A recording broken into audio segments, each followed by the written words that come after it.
منا جے بے رسول اللہ نو جڑا من رہا نا وہ بریلوی ہے، دیوبندی ہے، وہ شیعہ اور وہابی ہے، وہ سارے ایک امت ہے، ایک جسم دے اعضاء کو ذرا اچھا کو گھٹ ہوگا، مگر یہ کہنا کہ وہ اسلام تے نہیں اور کافر ہے تو بڑا ظلم ہی کوئی۔ اللہ دے رسول علیہ السلام نے فرمایا جنہیں کلمہ کو انہوں کافر کیا انہوں دونوں سے ایک مر گیا، اگر وہ ہے گا کافر تو ٹھیک ہے، ورنہ جنہیں کیا یہ برباد ہے۔ اور جب کئی لوگوں نے پھر کر لیا بے فلانا فلانے نو کافر آندا اس تو یہ گاں کافر ہو گیا، بے اگے نہیں اسی کافر جس حدیث نے آخیا بے جڑا کافر کہے مسلمان نو کافر، ان میں ایک ہتھیار بنا لیا کہ فلانا گروہ چونکہ فلان بزرگ نو کافر کہندا اس تو کافر ہے۔ یہ بھی جواب بہت اچھا مولانا رشید احمد گنگوئی رحمۃ اللہ علیہ نے دیتا، اللہ دے نیک بندے دین نو سمجھ لیجیے، انہوں نے آخیا وہ جڑا کافر کہنا بلا وجہ کہ کوئی گل نہیں جانتا کہ سچا مسلمان انہوں کافر کہنا، وہ لیے حکم ہے، جنہوں کو مغالطہ لگا انہیں جو سنیا اس پاروں سمجھتا کافر وہ حکم نہیں چسپا ہوتا۔ ارے امام بخاری رحمۃ اللہ علیہ نے اپنی صحیح سے کتاب الآداب 2 باب بندے کہ اگر بلا تعویل کسی نے کافر کہندا پھر ضرور کافر ہو جائے، اگر کسی شبے پروں کہندا انہوں نے آخیا حضرت عمر رضی اللہ آخیا کہ رسول اللہ اجازت جو میں حاتب بن ابی بلتہ منافق ہے ان قتل کر دیا، جب انہوں نے خط کفار مکہ نے، حالانکہ حاتب بن ابی بلتہ بدری صحابی، فرماتے حضرت عمر نے خام خانی سی آخیا، انہوں نے شبہ آیا کہ انہیں کیوں کافران خط لکھا، اگلا باب بدلا کہ اگر تعویل نہ کافر آندا نا انہوں کو مغالطہ پھر کافر نہیں ہوتا، پاویں وہ مغالطہ صحیح ہے تو پاویں نہیں، وہ ایک مغالطے کا شکار ہے۔ اے اج دی تقریر ہے کہ شبہ باطلا بھی ہے نا وہ مغالطہ بالکل جھوٹا، مگر وہ پروں کافر ہون تو بدل ہے، کوئی انہوں کافر نہیں کہہ سکتا، وہ کوئی کہا رہا کہ مینوں یار اس بھلیکے میں انہوں کہہ رہا برا، جہاں خام خواہ کہندا ہے وہ واقعی مجرم ہے، اور خام خواہ کہنا کیوں کسی نے کہنا ضرور کسی نہ کسی شبے پھنسیا، کوئی نہ کوئی کتاباں نے مغالطہ دیتا جس پر لوگ کسی نے چنگا آدھے کسی نے برا دے۔ تو سوال کتاب مولانا اسماعیل شہید کو کافر کہنا، سوال یہ فتاوی رشیدیہ، جو شخص کی حضرت مولانا مولوی اسماعیل صاحب شہید کو کافر اور مردود کہتا ہے تو وہ شخص خود کافر ہے یا فاسق؟ اگر وہ کافر ہے اس کے ساتھ معاملہ کفار کا سا کرنا جائز ہے یا نہیں؟ موافق اس فتویٰ کے جو مولوی عبدالرب صاحب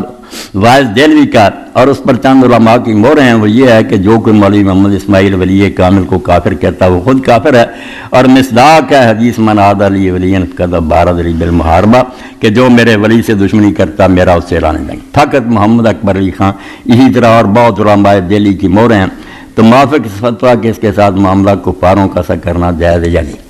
فقط یہ سارے بریلوی حضرات کچھ باتاں تو آدھے کہ اسماعیل یار مسلمان ہی رہا، انہیں یہ گلاں کیوں لکھیاں، مکیوں میں انہوں نے فتویٰ حاصل کیا، اسی سمجھتے وہ مغالطہ ہے، مگر انہوں نے اپنے آخیا یار یہ بے ادبی کی ضروری۔ شاہ صاحب مولانا رشید احمد گنگوئی کی جواب دیتا، وہ شاہ اسماعیل دے دیوانے ہیں، مگر جب پوچھا جڑے انہوں نے کافران دے انہوں نے ہم کافران ویسی برتی ہے، آخیا مولانا محمد اسماعیل صاحب کو جو لوگ کافر کہتے ہیں بتعویل کہتے ہیں، خام خانی کہیں انہوں نے کچھ ایسے عذر ہے انہوں نے کچھ جڑے آدھے ایس پاروں اسی کہیں اگرچہ وہ تعویل ان کی غلط وہ چیزاں مغالطہ انہوں کا، مگر انہوں نے وڈا پرا حضور نے کیا یہ کیا کہ حضور مر کے مٹی ہو گئے، ایسیاں عبارتیں جنہاں تو انہوں نے اپنا جواز بنایا کیا یار مسلمان اس طرح بنا کے لکھ سکتا، تو لکھ دے مولانا رشید احمد کہ وہ خام خواہ نہیں کہیں تعویل ہے، کچھ انہوں نے عذر پیش کیتے اگرچہ تعویل ان کی غلط ہے، لہذا ان لوگوں کو کافر کہنا اور معاملہ کفار کا سا نہ کرنا چاہیے، نہ انہوں کافر سمجھو نہ انہوں نے کافر والا معاملہ کرو۔ اسی اگر شاہ اسماعیل دا تم کر رہے ہیں تو کوئی گل نہیں ہے پروں دوجے برا کہنے کافر نہیں، اگے حوالہ کی دیتا کیڈی وڈی گل ہے، پھیلا دو اس گل پوری دنیا تاکہ مسلمانوں کا کوئی پرا ہو جائے، ورنہ مر جان گے، کدی کوٹے چ مرن گے، کدی چ بامی وردے رہنے، کدی شیعہ تے پی گئے کدی سنیاں تے، یہ دین نہیں، دین کو برباد کر رہے ہیں کہ رسول اللہ دے امتی ہے اور انہوں مار رہا ہے، کوئی آندا سی ابو بکر دے دیوانے ہیں، کوئی علی دے، ابو بکر علی دے دیوانے، محمد رسول اللہ دے دیوانے نہیں، حضور دے دیوانے کیوں نہیں بنتے؟ لکھ دیا پھر جیسا کہ روافض و خوارج کو بھی اکثر علماء کافر نہیں کہتے، آندے شیعہ لوگ تے خارجی انہوں علماء زیادہ کافر نہیں کہیں رہے، حالانکہ وہ شیخین و صحابہ کو اور حضرت علی رضی اللہ تعالیٰ عنہ مجمعین کو کافر کہتے ہیں۔ خارجی آندے کہ سوائے ابو بکر عمر دے باقی سب کافر ہو گئے عثمان تو لے کے، باقی شیعہ پہلے تو کئی آندے پاویں ہوئے کہیں دے مگر علماء کافر نہیں آندے، بس جب بسبب تعویل باطل کے ان کے کفر سے بھی ایمان تحاشی ایڈا جڑا نا کھلا برا کام یہ ہندیاں جدوں ویکھیا بھی پاویں غلط ہے کچھ نہ کوئی بہانہ پیش کر دیں، حضرت فاطمہ نہ کیتا، رسول اللہ نہ کیتا، کاغذ قلم نہیں دیتا، اس باروں جدوں علماء نے انہوں نے کافر کہن تو پرہیز کیتا، تحاشی کہ توبہ توبہ سی نہیں شیعہ اور خارجیوں کو کافر کہنا، تو مولوی محمد اسماعیل رحمۃ اللہ علیہ کو بات علی کہ اولا کافر نہ کہنا چاہیے، تو جڑے کافر کہیں انہوں نے کافر نہیں کہے، فقط واللہ تعالیٰ 165 سال فتاوی رشیدیہ تب میں پڑھیا مولانا دے حامی بہت سارے ایسے انہوں نے حامی بالکل دیوبندی طبقے جو اگر کوئی حدیث اور فقہ کا ماہر ہے تو مولانا رشید احمد دوجے کوئی فقہ نہیں پڑھے سی اے فقیہ نفس آدمی میں نے حدیث بھی پڑھی فقہ بھی پڑھی جن نے فتوے دیتے سب عدل انصاف کیتا کبھی نہیں آکھے کہ رفائی جان منسوخ نہیں ہو جائے ہو رہے نہیں گلاں کر لی اے مولانا عبدالحی رحمۃ اللہ علیہ لکھنی انہوں کا بھی فتاوی یہ اس بارے چاہتے بھی توبہ کرو انہاں گلاں نو چھڑ دیو التزام کفر اور لزوم کفر میں فرق کسی نے علم ہوئے نا تو اس خطبے نو سنے کہ تسی کسی دی گل چو کڈو نا بھی انہیں آ گل کہیے چو کفر نکلدا یار فلانی آیت حدیث کا انکار وہ تہاڈا نتیجہ کڈیا لزوم کفر التزام کفر ہے کو قبول کرے کہ ہاں کفر نکلدا تو میں کافر میں نہیں منتا دین نو دو فرق ہے یعنی اگر مدلول نص پر اعتقاد رکھتے ہوئے بلا تعویل اس کا انکار کر دیں مننے کہ آیت ایسے طرح ہی ہے حدیث مگر کہ میں بے شک ہے کہ میں نہیں منتا اور یوں کہے کہ اگرچہ نص وارد ہے لیکن میں اس کو قبول نہیں کرتا بے شک آیت حدیث ہے میں نہیں منتا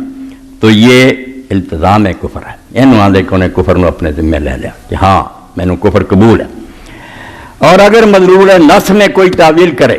آیت نو منے سر پہ رکھے حدیث نو چومے مگر وہ آکے یہ مانا یہ نہیں جڑا تھی وہابی کر دے جے یہ مانا ہوا جڑا ہم نے رضاقہ نہیں کیتا اور اگر مدلول نص میں انکار کوئی تعویل کرے اگرچہ تعویل بعید ذکر سبحان اللہ عالم ایسے پاویں وہ مطلب تو انہوں کنا غلط نظر آؤں مگر انہیں ایک مطلب بیان کیتا کہ میرے خیال سے دا مطلب ہے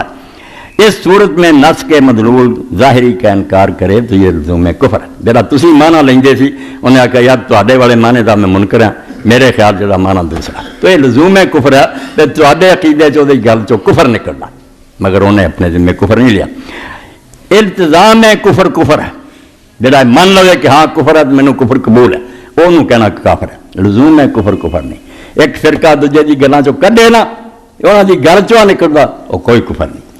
اور روافض التزام کفر نہیں کرتے آدھے شیعہ لوگ جڑے وہ کوئی نہیں آتے بسی خدا رسول کی گل نہیں مننے ایک نے نہیں کیا اس لیے کہ شیخین کو محبوب رسول اور خلیفہ رسول سمجھ کر سب و شتم نہیں کیا حنفی عالم انہوں کی وکالت کر رہا ہے کہ اگر ابو بکر عمر گالاں کر دے تو یہ نہیں منتے کہ رسول اللہ دے پیارے سے خلیفہ سے پھر گالاں کر دے جی میں سنی کرنا تو کافر ہی ہونا پھر میں مننا کہ حضور نے جنتی کیا جڑا منتا ہی نہیں حضور نے جنتی کیا تو آتا تھی راویاں نے کوڑا بنائی خوش آمدیاں وہ حضور کی گل رد نہیں کرتا سارے راویاں تے اعتبار نہیں کرتا